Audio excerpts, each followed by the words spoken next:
Hi everyone! In this video, I'm going to show you how to blur the background in Premiere Pro. First, make sure you've got your clip in the timeline and you're ready to edit. Head over to the Effects panel. In the search bar, type Gaussian Blur and drag it onto your video clip. This is the effect we'll use to create that blurred background look. Next, go to the Effect Controls panel at the top left of your workspace. Under Gaussian Blur, click the Pen tool. You'll use this to draw a mask around your subject. Carefully outline your subject by clicking to create points around them. Once you've completed the outline, close the mask by clicking back on the first point. Now, let's set the blur amount. In the Effect Controls panel, find the blurriness setting under Gaussian Blur and start raising it.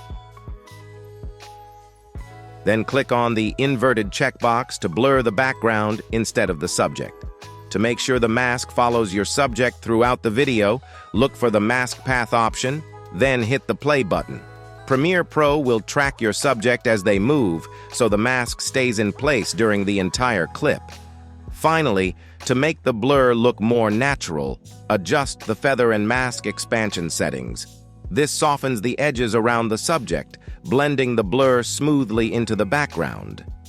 If this video helped, support us with a like and share your questions and thoughts in the comments below.